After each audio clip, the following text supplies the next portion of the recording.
अंदर अखाड़ी में अनुमंडल जज आप लोग बात नहीं कर नहीं अंडा थाड़ी की बात कर रहे हैं जी। आपको पता है जल सुराज अभियान के तहत पिछले वर्ष अक्टूबर 2022 से हम लोगों ने जो पदयात्रा शुरू की है उसको करीब करीब अब 15 महीने होने को हो गए हैं। इन 15 महीनों में पश्चिम चंपारण से चल के पूर्वी चंपारण, शिवहर, गोपालगंज, सिवान, छपरा, वैशाली, समस्तीपुर, मुजफ्फरपुर, सीतामढ़ी होते हुए मैं पिछले महीने यहाँ मधुबनी में आया हूँ और पिछले करीब 25 दिनों से मैं मधुबनी के विभिन्न प्रखंडों, पंचायतों में अपनी पदयात्रा कर रहा हूँ।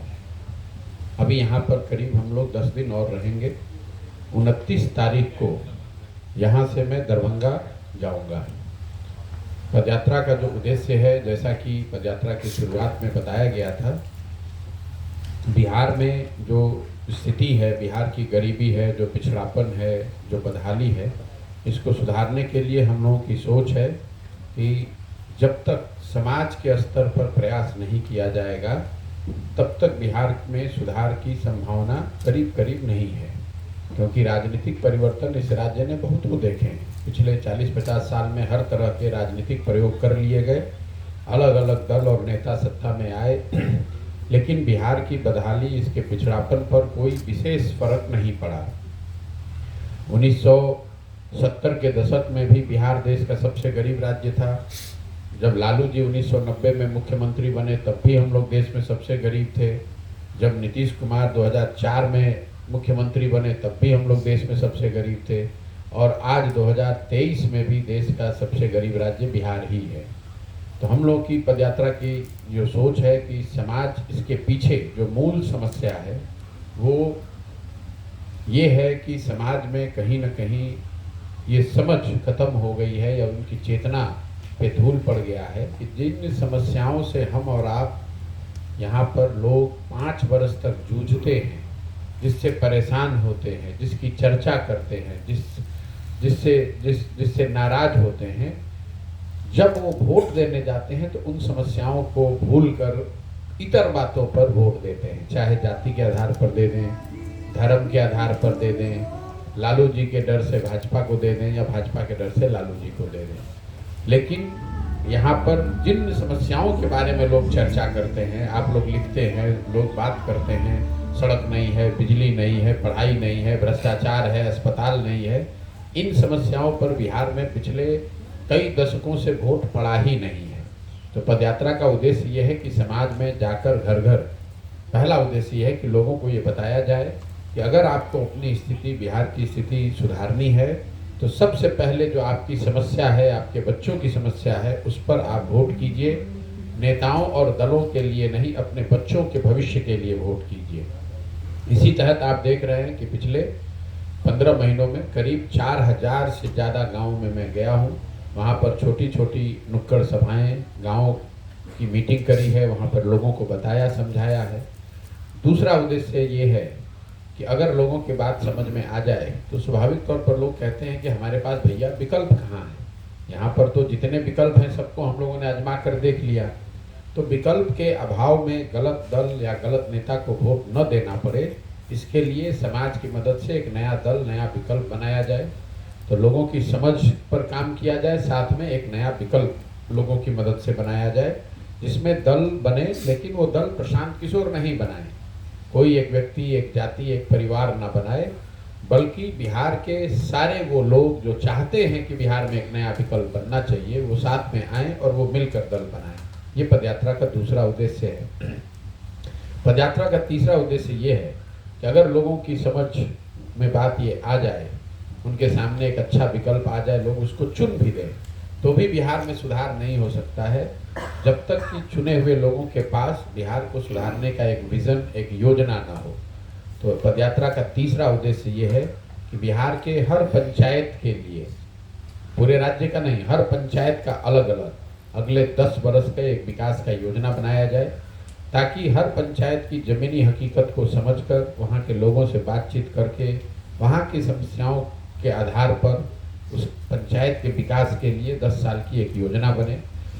पंचायत में सड़क नहीं है, बाढ़ आता है, जल जमाव है, अस्पताल नहीं है, इन बातों के साथ साथ तीन जो महत्वपूर्ण बातें जिसकी योजना हम लोग बना रहे हैं कि हर पंचायत में शिक्षा की स्थिति को बेहतर कैसे बनाया जाएगा, हर पंचायत में रहने वाले लोग अपने बच्चों को विश्व स्तरीय शिक्षा कैसे दे पाएं। दूसरा योजना का हिस्सा है कि हर पंचायत में 800 से 1200 नए लोगों को रोजगार कैसे दिया जाएगा, नए रोजगार के अवसर कैसे पैदा किए जाएं। और तीसरा जो खेती होती है उस खेती को खाने वाले खेती के बजाय कमाने वाली खेती कैसे बनाई जाए। इन तीनों विषयों पर हर पंचायत की एक योजना बना रहे हैं। हम लोग की अपनी समझ ये है कि अगर हर पंचायत की वस्तु स्थिति को, जमीनी हकीकत को समझकर ये योजना बनाई जाए और इस तीन चीज़ों को खाली सुधार दिया जाए, सड़क बननी है बने, अस्पताल बनना है बने, वो सब तो बात की बात है। अगर तीन चीज़ें सुधार दी जाए, शिक्षा, रोजगार और खेती से आमदनी का रास्ता अगर निकाल दिया जाए, तो बिहार में लोगों की जिंदगी पर बहुत बड़ा उसका पॉजिटिव सकारात्मक प्रभाव पड़ेगा। इसी उद्देश्य को लेकर हम लोग चल रहे हैं। अभी पदयात्रा के पूरे होने में कई महीने और लगेंगे, क्योंकि अभी तो करीब करीब 40% बिहार ही मैं कर पाया हूँ 15 महीनों में। संभव है कि आगे और 12-15 महीने चलना पड़े, लेकिन मैं पूरी तरीके से ये संकल्पित हूँ। जो बात हमने कहकर इस अभियान को शुरू किया है कि दल तभी बनेगा जब पूरे बिहार में पदयात्रा पूरी कर लें, लोगों से राय विचार कर लें, लोगों को इस परिकल्पना के बारे में बता दें, और जो लोग भी इस परिकल्पना से जुड़कर इस व्यवस्था को बनाने में कंधा लगाना चाहते हैं उनको साथ में हम लोग ले लें और हर पंचायत की, हर प्रखंड की योजना बना लें, तभी आगे का कोई कदम उठाया जाएगा। ये हमारी तरफ से बात है। और बाकी अब आपके जो सवाल है वो आप कर सकते हैं। यूथ क्लब जो सर खुल रहा है क्या उसका उद्देश्य? क्लब भी है जी, उसका क्या उद्देश्य है? यूथ क्लब जब मैंने यहाँ बिहार में जब मैं 2022 में आया और जन स्वराज की परिकल्पना पर जब मैं काम कर रहा था, तो मैंने एक आकलन कराया कि बिहार में कौन से लोग एमएलए, किस तरह के लोग एमएलए और एमपी बनते हैं। तो मैंने पाया कि पिछले 30 बरस में बिहार में जो लोग भी एमएलए, विधायक और सांसद बने हैं, वो चाहे किसी भी दल से बने हैं, वो कुल 1250 परिवार के लोग ही आज तक यहाँ सांसद विधायक बने हैं। बिहार में की आबादी है करीब 13 करोड़, यहाँ 3.5 करोड़ परिवार रहते हैं, लेकिन पिछले 30 बरस में विधायक और सांसद सिर्फ 1250 परिवार के लोग ही बने हैं। ऐसा इसलिए कि राजनीति पर यहाँ कुछ परिवारों का कब्जा हो गया है। विधायक का लड़का विधायक, सांसद का लड़का सांसद, मंत्री का लड़का मंत्री, और लोकतंत्र को कहीं न कहीं खत्म कर दिया गया है। आप बहुत समझदार हैं, आप में जज्बा है, क्षमता है, लेकिन आप राजनीति में आकर चुनाव नहीं लड़ सकते हैं। हम लोगों को लगता है कि एक लालू यादव की परिवार की पार्टी, ऐसी बात नहीं है। मैं आपको एक उदाहरण देता हूँ। भाजपा दावा करती है कि वो परिवार की पार्टी नहीं है। बिहार में भाजपा के अध्यक्ष हैं सम्राट चौधरी जी। सम्राट चौधरी कौन है? इनके पिताजी शकुनी चौधरी, जब कांग्रेस का राज होता था तब ये उसमें विधायक और मंत्री होते थे। जब लालू जी का दौर आया तो उसमें भी शकुनी चौधरी जी विधायक और मंत्री बने। जब नीतीश का दौर आया तो उसमें भी शकुनी चौधरी विधायक और मंत्री बने। मांझी जी जब मुख्यमंत्री बने तो उसमें भी वो विधायक और मंत्री थे। और आज अगर उनको लग रहा है कि भाजपा का दौर आ रहा है तो उसमें भी भाजपा को भी कोई सामान्य आदमी नहीं मिला, उनको भी शकुनी चौधरी का लड़का ही मिला है। तो हर विधानसभा का अगर और लोकसभा क्षेत्र का आप अध्ययन करेंगे तो आपको पता चलेगा कि हर विधानसभा लोकसभा में 4-5 परिवारों का ही कब्जा है। इसको तोड़ने के लिए हमने ये क्लब की परिकल्पना शुरू की है, जिसमें हमने ये संकल्प लिया है कि बिहार में 1 लाख बच्चों को राजनीति में आने का और राजनीतिक सामाजिक जीवन में अपनी पहचान बनाने का और आगे राजनीति करने का अवसर का मतलब उनको इस क्षेत्र में प्रशिक्षण और संसाधन दोनों ही मैं प्रशांत किशोर जन स्वराज के माध्यम से उनको दूंगा। अब हर पंचायत में, यहाँ 8,500 पंचायत है, 1 लाख का नंबर क्यों लिया गया है? हर पंचायत से मैं ऐसे लड़कों को निकाल रहा हूँ और 8 से 10 क्लब हर पंचायत में खोले जाएंगे। ऐसे बच्चों को अवसर दिया जाएगा। एक क्लब को खोलने में 25 बच्चों का एक समूह होता है जो इस क्लब को खोलता है। फिर उनको धीरे धीरे प्रशिक्षित करना ताकि वो सामाजिक राजनीतिक स्तर पर अपनी शुरुआत कर सकें, अपनी पहचान बना सकें और आने वाले 3 बरस, 5 बरस, 8-10 बरस में कोई ना कोई चुनाव में वो भागीदार बने। कोई वार्ड सदस्य लड़े, कोई मुखिया लड़े, कोई सरपंच लड़े, जिसमें क्षमता है वो विधायक भी लड़े। इन बच्चों को मैं प्रशिक्षित करना चाहता हूं और इनको प्रशिक्षण के साथ साथ संसाधन भी देना चाहता हूं। ये वो बच्चे हैं जिनके पिताजी विधायक नहीं है, जो बड़े बाप के लड़के नहीं हैं, लेकिन जिनमें क्षमता है, जिनमें जज्बा है, जो चाहते हैं कि मैं अपने गांव, अपने पंचायत, अपने प्रखंड के लिए कुछ करूं, मैं भी नेता बनूं, मैं भी राजनीति में आऊं और कुछ अपने लिए जगह बनाऊं। ऐसे बच्चों को अवसर देने के लिए मैंने ये क्लब की परिकल्पना की है। मधुबनी जिले में अभी करीब करीब 700 ऐसे क्लब खुले हुए हैं। अगले साल अंत तक आपके जिले में 3.5 से 3.5 हजार क्लब खुलेंगे और ये वो बच्चे होंगे जो कि राजनीति में आकर अपनी क्षमता पर जन सुराज की मदद से मेरे मार्गदर्शन में वो काम करना चाहते हैं, राजनीति में आकर अपने लिए भूमिका बनाना चाहते हैं। सर एक चीज़ पूछेंगे हम, जैसे कि आप तो कई पंचायतों की पद यात्रा की है, ये जो बिहार में खास करके क्राइम का ग्राफ बढ़ रहा है उस पर में आप देखेंगे? देखिए, जब पद यात्रा हमने शुरू की अक्टूबर 2022 में, उसके 3-4 महीने पहले महागठबंधन की सरकार बनी थी। तो लोगों के मन में, जब हम लोग पैदल चलते थे, तो लोगों के मन में एक आशंका थी कि महागठबंधन जिसमें राजद है, इसके आने के बाद कानून व्यवस्था की स्थिति बिगड़ेगी। धीरे जब मैं फरवरी-मार्च में गोपालगंज सिवान के एरिया में आया, तब लोगों की वो आशंका जमीन पर चरितार्थ होती हुई दिखी कि ना भैया, बहुत क्राइम बढ़ रहा है। बिहार में क्राइम सिर्फ महागठबंधन के बनने से नहीं बढ़ा है, इसको आपको समझना होगा। बिहार में जो लॉ एंड ऑर्डर की स्थिति बिगड़नी शुरू हुई है, ये 2017 से शुरू हुई है। उसके मूल में कारण है शराबबंदी का लागू होना। एक कारण है शराबबंदी है। शराबबंदी लागू होने से हुआ ये कि जो प्रशासन का एक बड़ा हिस्सा है, जिसका काम कानून व्यवस्था को बनाए रखना था, अब उसकी भूमिका कानून व्यवस्था को छोड़कर शराबबंदी लागू करना, शराबबंदी को लगाना, शराबबंदी से पैसा वसूली करना, उससे कमाना, छिपाना, तो उस प्रशासन का एक बड़ा तंत्र अब शराबबंदी में लग गया। धीरे धीरे कानून व्यवस्था बिगड़नी शुरू हो गई। दूसरा, जब महागठबंधन बना तो लोगों को मालूम है, जब भी राजद जैसे दल सत्ता में रहते हैं तो इस तरह के जो असामाजिक तत्व हैं उनकी ताकत बढ़ती है। उनकी सोच में ऐसा होता है कि हम जो चाहे वो कर सकते हैं, और ये कोई हमारा आपका आकलन नहीं है। तो बिहार ने 15 साल तक इन लोगों का जंगल राज देखा है कि इनकी जब सत्ता होती है तो किस तरह समाज में लॉ एंड ऑर्डर, कानून व्यवस्था बिगड़ती है, लोगों ने देखा है। अब उसी का स्वरूप धीरे धीरे आपको सामने दिख रहा है। तो लॉ एंड ऑर्डर के लिए शराबबंदी और राजद जैसे दल का सरकार में शामिल होना, ये दोनों चीज है। और कहीं न कहीं नीतीश कुमार ने कुर्सी की लालच में जैसे सारी बातों पर उन्होंने समझौता कर लिया, वैसे कानून व्यवस्था पर भी उन्होंने समझौता कर लिया। मैं आपको एक स्पेसिफिक उदाहरण दे देता हूँ। 2015 में जब महागठबंधन की सरकार बनी, उसमें 4 ऐसे नाम राजद की ओर से, राजद नेतृत्व की ओर से आए थे, 4 विधायकों का नाम, जिनको मंत्री बनाने की मांग राजद ने रखी थी। क्योंकि कोalition की सरकार है तो दल वाले ही अपना नाम भेजते हैं। उन 4 विधायकों को मंत्री इसलिए नहीं बनाया गया था कि हम लोग की सोच थी कि भाई इस तरह के दागदार लोग अगर मंत्रिमंडल में आ जाएंगे तो फिर सरकार और सुशासन और गवर्नेंस की बात कहाँ रह जाएगी। मैं नाम नहीं लेना चाहता हूं, लेकिन वो 4 विधायक आज इस सरकार में मंत्री हैं। तो जब आप उस तरह के क्रिमिनल बैकग्राउंड के लोगों को, बालू माफिया को, शराब माफिया को सरकार में, मंत्रिमंडल में जगह दे देंगे, तो आप कानून व्यवस्था की बात करना ही बेमानी है। और वही हो रहा है बिहार में। क्या लगता है ये सिलसिला जारी रहेगा या फिर कुछ और बिगड़ेगा क्योंकि मैंने इसलिए आपको बताया कि अक्टूबर-नवंबर 2022 में लोगों के मन में डर था। जनवरी फरवरी आते आते वो लोगों को दिखने लगा।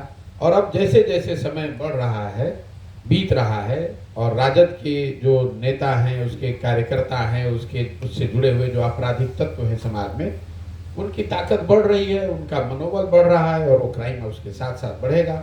और इसके साथ साथ नीतीश कुमार सरेंडर करके कुर्सी की लालच में बिहार के लोगों के भविष्य को उन्होंने छोड़ दिया है कि जिसको जो होना है करो, मैं कुर्सी पर बैठा रहूं। तो शिक्षक बहाली में काफ़ी अनियमितता सामने आ रही है, क्या कहना चाहेंगे? देखिए, मैं जब से ये बहाली का मामला शुरू हुआ है तब से मैं कह रहा हूँ कि ये सरकार की कैपेबिलिटी के बाहर है कि ये शिक्षक 10 लाख लोगों को नौकरी दे दें। कुछ लोगों ने आके कहा कि भैया आप तो कहे थे कि नहीं कर पाएंगे, 1.25 लाख लोगों को बहाल कर दिया। तो पहली बात, 1.25 लाख नए लोगों को नौकरी नहीं मिली है। इसमें आधे से ज्यादा वो लोग हैं जो पहले से सरकारी नौकरी में थे, नियोजित शिक्षक थे, अब उनका सर्विस कंडीशन बदल गया, अब वो नियोजित शिक्षक के बजाय सामान्य शिक्षक हैं, राज्यकर्मी। आधे से ज्यादा लोग वो हैं जो पहले से नौकरी में थे, ये नए लोगों को नौकरी नहीं मिली है। सरकार सबको बरगला रही है कि हमने 1.25 लाख लोगों को, नए लोगों को नौकरी दे दी। जो बाकी के आधे लोग बच गए, आधे से थोड़ा कम, उसमें आधे से ज्यादा लोग, मतलब आधा जो बचा, जो नए लोगों को नौकरी मिली, उसमें आधे से ज्यादा लोग बिहार के बाहर के लोग हैं। तो बिहार के नए लोगों को 1,25,000, अभी सरकार ये आंकड़ा जारी नहीं कर रही है, और जिस दिन से नियुक्ति का अपना पीठ थपथपा रहे हैं और बिहार के गरीब जनता का पैसा देकर विज्ञापन छाप रहे हैं, अभी तक इन्होंने नहीं बताया कि 1,25,000 में कितने लोग ऐसे हैं जो पहले से शिक्षक थे जिनका सर्विस कंडीशन बदला, कितने लोग ऐसे हैं जो दूसरे राज्य के लोग हैं जो डोमिसाइल नीति को चेंज किया गया उसकी वजह से वो बने हैं, और कितने बिहार के बच्चों को, नए बच्चों को रोजगार मिला है। और इसके बाद जो अनियमितता वाली बात है वो तो है ही, अभी आप इसको थोड़ा आगे बढ़ने दीजिए। पिछले 5-7 वर्षों में बिहार सरकार ने कौन सी ऐसी नियुक्ति की है जिसमें अनियमितता नहीं हुई हो, जिसमें घुसखोरी न हुआ हो, जिसमें पेपर लीक न हुआ हो, जिसमें कोर्ट में मामला न गया हो। तो यहाँ पर तो किसी ने, नेता ने, जो तेजस्वी यादव ने कहा कि ये झटपट की सरकार है, इनको काम कुछ नहीं करना है, इनको झटपट सब करना है। बाबूजी मुख्यमंत्री हैं तो झटपट इनको भी मुख्यमंत्री बन जाना है। पैसा कमाना है झटपट, चाहे किसी भी तरीके से पैसा आ जाए। नाम कमाना है झटपट, चाहे जिसको उसके लिए बरगलाना पड़े। तो किसी भी व्यवस्था को सुधारने के लिए झटपट करने से तो नहीं होगा। जीवन की जो सिद्धांत हैं वो बताते हैं कि बहुत स्थिरता से, गंभीरता से ही चीजों को सुधारा जा सकता है, झटपट करने से नहीं। जब जिस सरकार की मेंटालिटी झटपट की है तो यही होगा, झट से पैसा दीजिए, फट से अपना काम करा लीजिए। यही इनकी मेंटालिटी है, यही इनका कैरेक्टर है इस सरकार का। नीतीश कुमार जी भी विशेष राज की मांग करने लगे हैं चुनाव के समय, क्या? अरे भाई देखिए, नीतीश कुमार जी का उम्र हो गया, अब आप लोग उनको छोड़ दीजिए। नीतीश कुमार जी की उम्र हो गई है और राजनीति का एक अंतिम दौर उनका चल रहा है। 2-4-5 महीने, कुछ महीने बचे हुए हैं, अब जो उसमें करना चाहते हैं कर लें। विशेष राज्य का दर्जा 2012-13 में दिल्ली में इन्होंने रैली की थी। 12-13 से आज 23, 10 साल हो गया। 10 वर्ष में 5 वर्ष से ज्यादा नीतीश कुमार भाजपा के साथ सरकार में मुख्यमंत्री थे। उन 5 वर्षों में नीतीश कुमार डरपोक आदमी के मुंह से एक बार भी विशेष राज्य के दर्जा का बात नहीं उठा। अब जाकर किसी जदयू के नेता से पूछिएगा तो वो ये कहेगा कि हम तो हमेशा मांग करते थे, भाजपा वालों ने नहीं दिया, हमने खुली चुनौती दी है। नीतीश कुमार ने पिछले 10 वर्ष में, जब भाजपा के साथ थे और जो जब नहीं है, एक बार भी प्रधानमंत्री से अगर मुलाकात की हो कि भैया विशेष राज्य का दर्जा हमको दीजिए, आप हमको मुलाकात का खबर दिला दीजिए, हम मान लेंगे कि ये बात इनकी सही है। ये आदमी यहाँ खड़ा होके कोई प्रपंच गाता है, सीट का शेयरिंग के लिए जाकर भाजपा के नेतृत्व के साथ महीनों बैठे रहते हैं। आपको कास्ट सेंसस कराना था तो आप वहां जाकर सर्वदलीय बैठक लेकर प्रधानमंत्री से मिलने गए। विशेष राज्य के दर्जा के लिए कब गए मिलने आप प्रधानमंत्री से? जब साथ में थे तो मोदी जी को महामानव बता रहे थे, साष्टांग दंडवत कर रहे थे पब्लिक के सामने, और आज खड़ा होकर कह रहे हैं कि हर जगह विशेष राज्य का दर। अरे 32 साल से लालू नीतीश, ये लोग का यही काम है, पूरे राज्य को बर्बाद कर दिया, अनपढ़ बना दिया, मजदूर बनाने का फैक्ट्री बना दिया, और रोज एक नया सगुफा लेकर चला आता है। अभी आपने देखा कह रहा है समाज के वंचित लोगों का हक मारी हुआ है। कोई ये नहीं पूछ रहा है कि भैया हकमारी किया किसने? 32 साल से सत्ता में तुम बैठे हो, तो हकमारी किसने किया? तुम्ही को तो हक देना था। आरजेडी वाले और जदयू वाले बताए कि कितने अति पिछड़ों और मुसलमानों को उन्होंने टिकट दिया है विधायक और सांसद के तौर पर।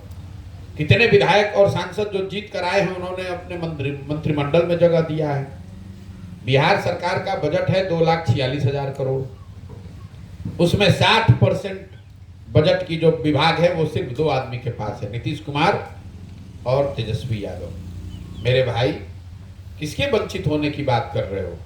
कल बनाओ मुसलमानों को गृह मंत्री, कौन रोक रहा है? पथ निर्माण विभाग, शिक्षा विभाग, ग्रामीण कार्य विभाग, शहरी अर्बन डेवलपमेंट आप मुसलमान को दीजिए, अति पिछड़ों को दीजिए, दलित को दीजिए, कौन रोक रहा है? हक मार के जो बैठे हैं, चोर मचाए शोर, जो हक मार के बैठा है वही हल्ला मचा रहा है कि हक मारी हुई है।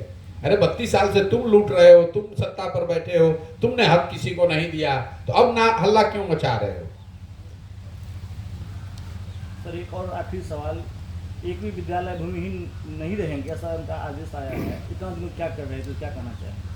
भैया, नीतीश कुमार के शासनकाल का जब इतिहास लिखा जाएगा तो उस व्यक्ति के मुख्यमंत्री रहते हुए बिहार की शिक्षा व्यवस्था के ध्वस्त होने को सबसे बड़ा काला अध्याय बताया जाएगा। ऐसा इसलिए कि मान लीजिए कि कल एक अच्छी सरकार आ जाए तो यहाँ सड़क बन जाएगी, फैक्ट्री लग जाएगी, लेकिन जो 2 पीढ़ियाँ नीतीश कुमार के मुख्यमंत्री लालू नीतीश के राज में पढ़कर इस व्यवस्था से निकली हैं, अब कल कोई भी सरकार आ जाए उसको पूरे जीवन भर उन बच्चों को, उन लोगों को शिक्षित समाज के पीछे ही रहना है। अब उनको कोई जीवन में सुधार नहीं सकता है। और इस आदमी ने समतामूलक शिक्षा नीति के नाम पर पूरी शिक्षा व्यवस्था को बर्बाद कर दिया और बच्चों को, बिहार के बच्चों के हाथ से किताब कॉपी हटाकर उसके हाथ में खिचड़ी का प्लेट पकड़ा दिया।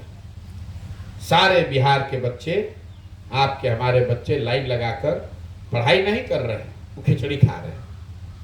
शिक्षक पढ़ा नहीं रहे हैं, खिचड़ी बनवा रहे हैं। तो विद्यालयों से खिचड़ी बट रहा है और कॉलेज से डिग्री बट रहा है। नीतीश कुमार का यही राज है, वो भूमि दे दें कि भवन बना दें कि टीचर ला दें। इन्होंने पूरी तरीके से शिक्षा की पूरी सोच को ही बर्बाद कर दिया है, क्योंकि इनको मालूम है कि अगर बिहार में लोग शिक्षित हो जाएंगे तो इनको शिक्षित मुख्यमंत्री मानेगा कौन? अगर बिहार के बच्चे शिक्षित हो जाएंगे तो 9वां फेल आदमी यहाँ का मुख्यमंत्री कैसे बनेगा?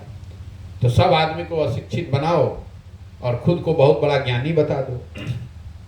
नीतीश कुमार पढ़े लिखे व्यक्ति हैं, समझदार व्यक्ति हैं, लेकिन नीतीश कुमार बिहार के एकमात्र पढ़े लिखे आदमी नहीं है।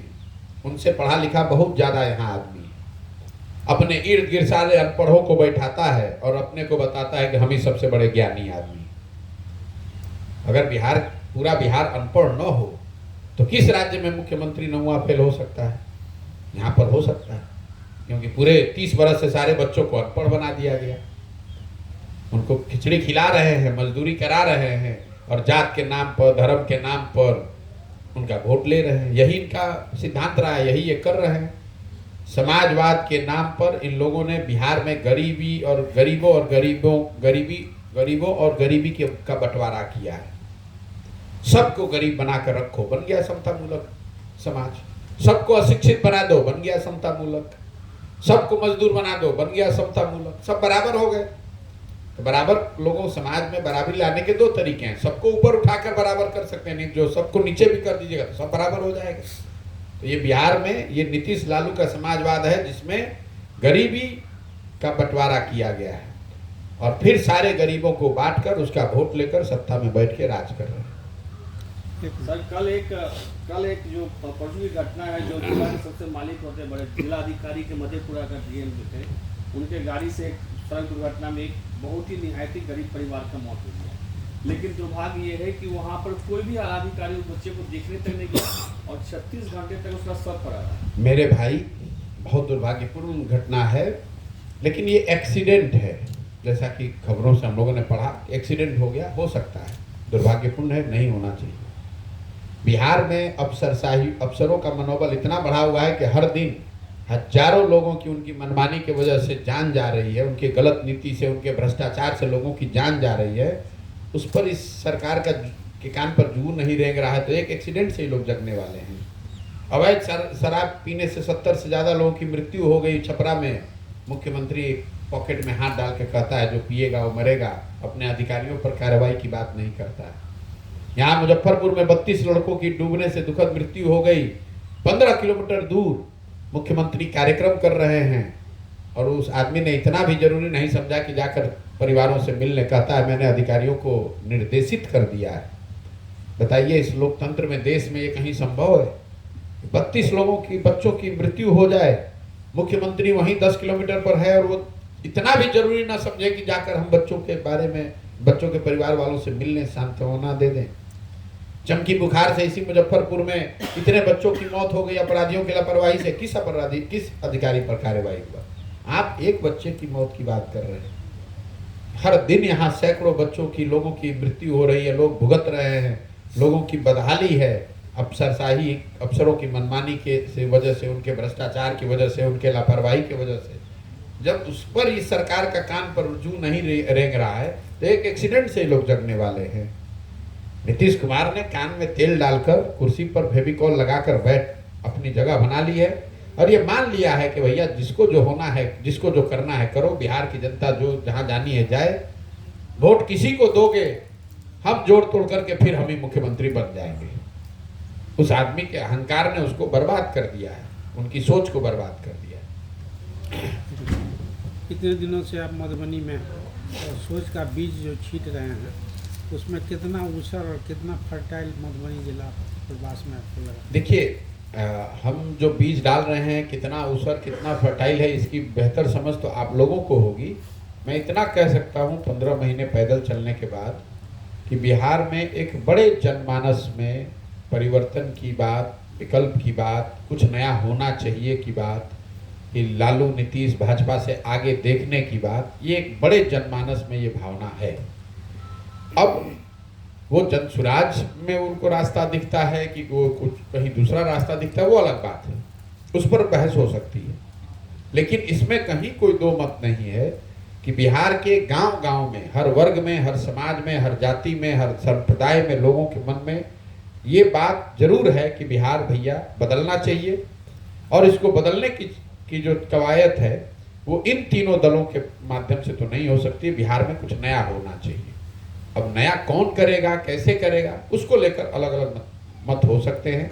तो मैं ये देख रहा हूँ कि 50% से ज़्यादा लोग बिहार में परिवर्तन चाहते हैं। और आप लोग भी पत्रकारिता करते हैं, ये देखते होंगे। परिवर्तन कौन करे, कैसे हो, कौन उसका नेतृत्व करे, क्या व्यवस्था बने, उसको लेकर बात हो सकती है। लेकिन परिवर्तन होना चाहिए। लालू नीतीश के आगे बिहार को देखना चाहिए। भाजपा से बिहार में कुछ नहीं हो सकता है, ये बातें करीब करीब सर्वमान्य हो गई हैं। सब लोग इस बात को मानते हैं कि लालू नीतीश से अब ये नहीं होगा, बहुत देख लिया इन लोगों को, इनसे आगे बढ़ने और देखने की जरूरत है। उनके अपने समर्थक भी ये बात बताते हैं।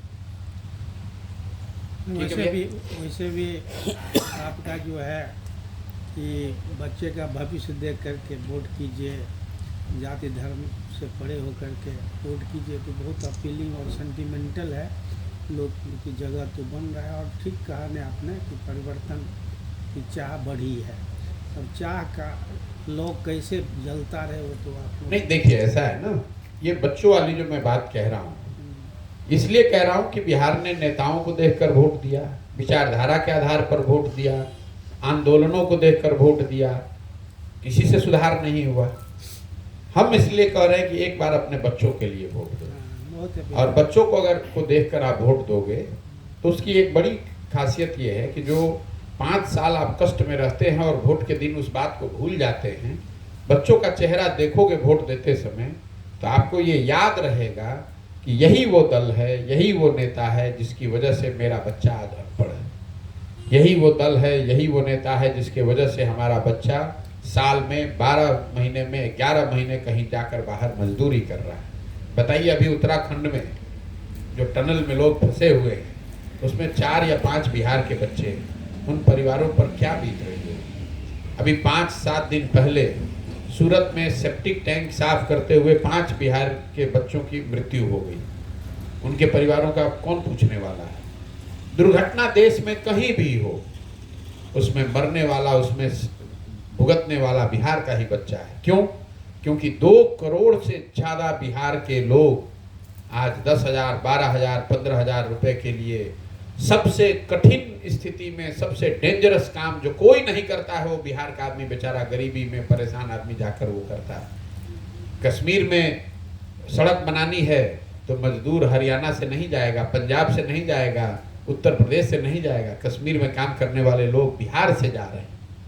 कभी आप और हम ये नहीं सोचते भाई पंजाब का आदमी बगल में कश्मीर है, हिमाचल का आदमी वो क्यों नहीं जाता है? क्योंकि वहाँ खतरा ज़्यादा है लोगों की नज़र में, लोग वहाँ से नहीं जाते हैं। बिहार का बेचारा गरीब आदमी यहाँ से खतरा है, उसको भी मालूम है, लेकिन करेगा क्या? उसको अपने बच्चे को खिलाना है, अगर बच्चे का पेट भरना है तो उसको खतरा लेकर काम करना पड़ेगा।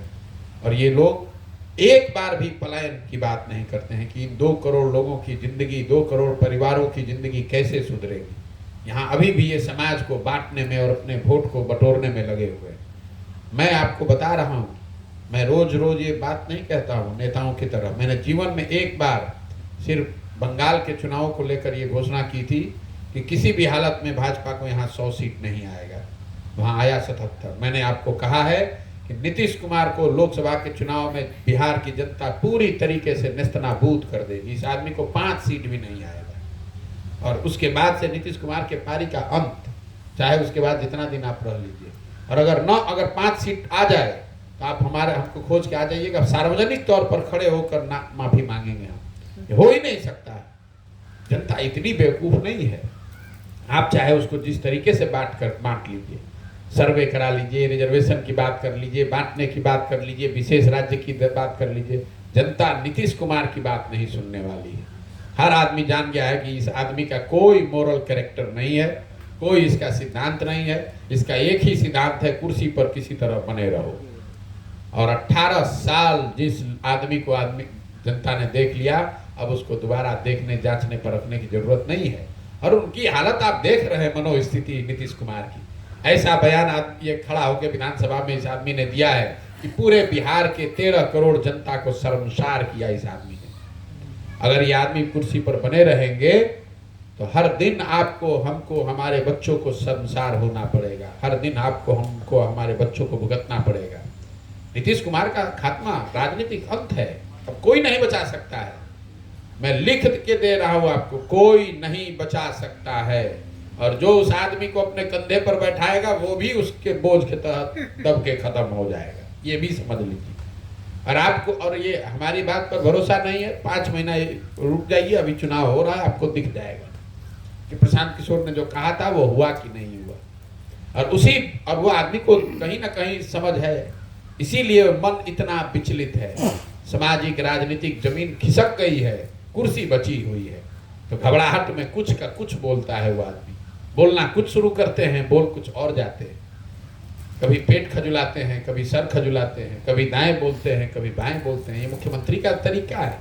इतने बड़े राज्य का मुख्यमंत्री, इतने गौरवशाली इतिहास वाले राज्य का मुख्यमंत्री विधानसभा के पटल पर खड़े होकर इतनी बेहूदी बात कर रहा है, और अगले दिन खड़े होके निर्लज्जता से, उतनी ही निर्लज्जता से कहता है हम अपनी बात वापस ले लेंगे। किसी को दुख लगा तो हम अपनी बात वापस ले लेंगे।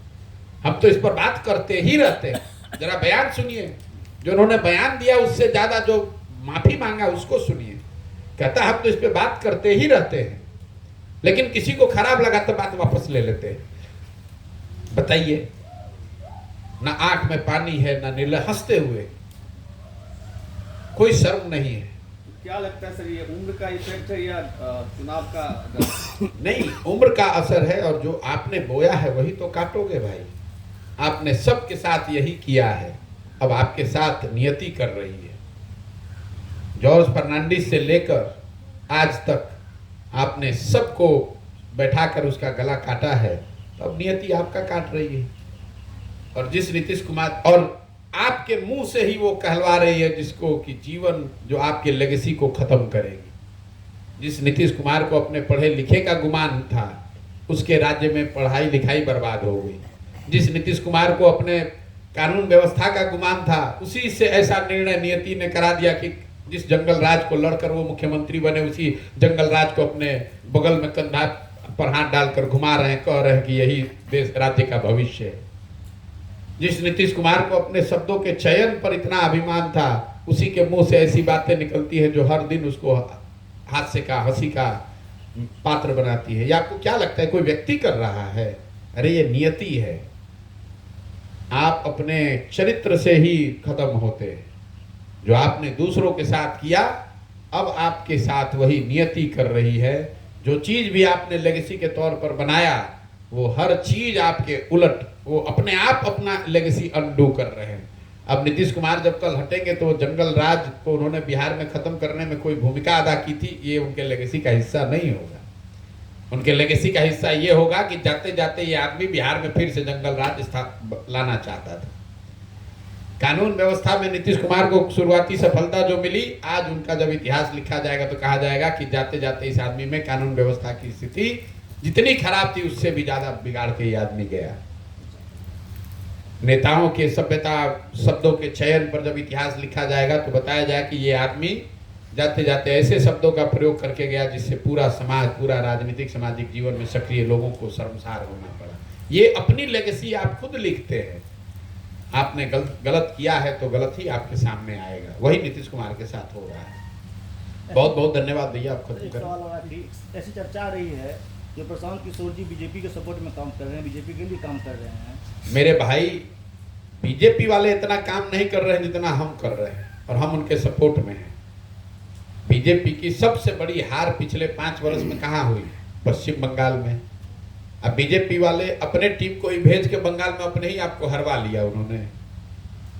तो यहाँ पर ये टिप्पणी करने वाले वो लोग हैं जिनको मुफ्त में वोट लेने का आदत लग गया है। भाजपा का डर दिखाकर लालू नीतीश को जो वोट मिलता है, अब उनको डर लग रहा है कि वो मुफ्तखोरी खत्म हो जाएगी। भाजपा वालों को भी लालू का डर दिखाकर जो वोट मिलता है उनकी भी मुफ्तखोरी खत्म हो जाएगी। उनको लग रहा है कोई तीसरा विकल्प बन जाएगा तो ये मुफ्त में जो वोट आता है, आप लोग पत्रकार हैं, आपको मालूम है कि यहाँ वोट ना लालू का है ना भाजपा का है। वोट यहाँ उल्टा है, लालू के डर से भाजपा को है, भाजपा के डर से लालू को है। तो ये डर वाला, मुफ्त वाला जो वोट है, ये कहीं खिसक ना जाए, इसलिए ये घबराहट है। हम तो दलेर नहीं बनाए हैं, इतना काहे घबरा रहे हो भाई? हम तो नहीं चुनाव लड़ रहे। अरे सर, यथास्थितिवादी की तरफ से तो चुनौती आपके हैं? यथास्थितिवादियों की तरफ से आपको तो इस अभियान में चुनौती मिल रही होगी। क्या चुनौती देगा? रुकने का ये प्रयास। हमको आप इतना कमजोर समझते हैं? हम इतने कमजोर नहीं हैं कि हम इनके प्रयासों से रुक जाएंगे। ये बिहार में, बिहार के कुछ हिस्सों के शेर हैं। हमने देश के हर बड़े राज्य में जाकर उन सामने से वहाँ के मजबूत आदमी के खिलाफ लड़कर चुनाव जिताया, हराया है। हम इनसे डरने वाले हैं? अगर डरने वाले होते तो आज 15 महीना से सीना ठोक कर चल रहे हैं, कोई रोक पाया? और ये रोक पाएंगे? हमको दम है तो रोक के दिखा दे। किसी से नहीं डरते, ये क्या हमको डराएंगे? बंगाल में भाजपा हमको डरा ही नहीं पाई, ये हमको बिहार में डरा देंगे? इतना आप हमको कमजोर समझते हैं। हमारे क्षेत्रवासियों को क्या अंतिम संदेश देते हैं? कुछ नहीं, आपके क्षेत्रवासियों को, मधुबनी के लोगों को ये जरूर मैं कह रहा हूँ कि अपने गौरवशाली इतिहास पर पीठ ठोकना बंद करो। मधुबनी में जब मैं आया तो लोगों ने कहा भैया ये विद्वानों की जमीन है, विद्वानों की भूमि रही है। मैं कहता हूँ कि अब आप विद्वानों की जमीन नहीं है, आप मजदूरों की जमीन है। सबसे ज्यादा आपके बच्चे पलायन कर रहे हैं सीतामढ़ी, मधुबनी के एरिया से। विद्वानों के जमीन कभी थे, आज आप मजदूरों के जमीन बन गए हैं। और इसके लिए कहीं ना कहीं आप और हम सब दोषी हैं। जिन नेताओं ने इसको इस दशा में पहुंचाया है, उन नेताओं को आपने, हमने चुनकर बैठाया है। अगर आप और हम नहीं सुधरिएगा तो ये कथा कहानी का हिस्सा बन जाएगा कि मधुबनी में कभी विद्वान लोग पैदा होते थे, अब यहाँ पर खाली मजदूर पैदा हो रहा है। और ये दुखद स्थिति है। यहाँ का इंटेलेक्चुअल कैपिटल है, उसमें कहीं कोई दो मत नहीं है। घर घर में लोगों ने पांडुलिपि लिख के रखी हुई है, लेकिन वो चीजें, वो सब चीज बर्बाद हो गई। अब उन्हीं घरों से पांडुलिपि नहीं लिखी जा रही है, मजदूर लिखे बनाकर भेजे जा रहे हैं। उन्हीं घरों से अब मजदूर बनकर निकल रहे हैं। पांडुलिपि लिखने वाले और कविता लिखने वाले और इतिहास लिखने वाले लोग नहीं पैदा हो रहे हैं। ये आपके लोगों को ये संदेश देना चाहते हैं। मैं कुछ अच्छी बात अननेसेसरी नहीं कहना चाहता हूँ कि भैया हमारा मखान, हमारा मांस, हमारा, वो कहने की बात हो, कविताओं और कहानियों में रह गया है। जीवन की सच्चाई ये है कि आज आप मांस के लिए, मखान के लिए नहीं जाने जाते हैं, आप यहाँ से मजदूरों के लिए जाने जाते हैं। हर घर से, यहाँ से बाहर आदमी जाकर मजदूरी कर रहा है। यही मधुबनी की, अन्य कई राज्यों की तरह मधुबनी की भी वही सच्चाई है। बहुत बहुत धन्यवाद। बहुत बहुत धन्यवाद।